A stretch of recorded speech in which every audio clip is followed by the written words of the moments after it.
Mr. Steyer, millions of working Americans are finding that housing has become unaffordable, especially in metropolitan areas. It is particularly acute in your home state of California and places like Los Angeles and San Francisco. Why are you the best person to fix this problem? When you look at inequality in the United States of America, you have to start with housing. Where you put your head at night determines so many things about your life. It determines where your kids go to school.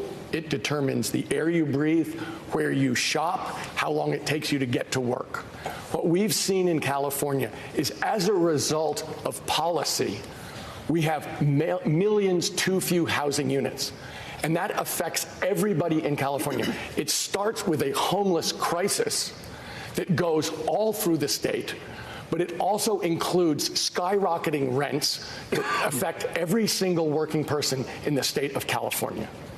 I understand exactly what needs to be done here, which is we need to change policy and we need to apply resources here to make sure that we build literally millions of new units. But the other thing that's going to be true about building these units is we're going to have to build them in a way that's sustainable. That, in fact, how we build units, where people live, has a dramatic impact on climate and on sustainability.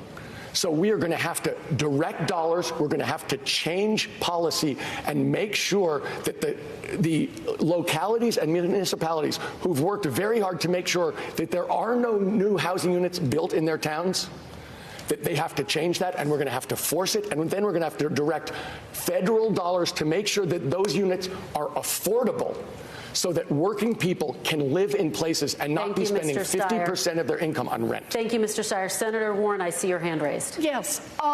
Think of it this way. Our housing problem in America is a problem on the supply side, and that means that the federal government stopped building new housing a long time ago, affordable housing.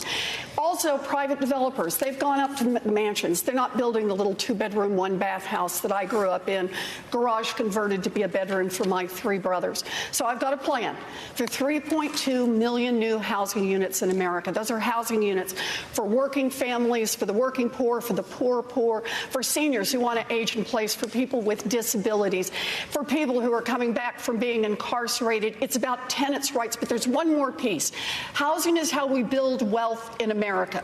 The federal government has subsidized the purchase of housing for decades for white people and has said for black people, you're cut out of the deal.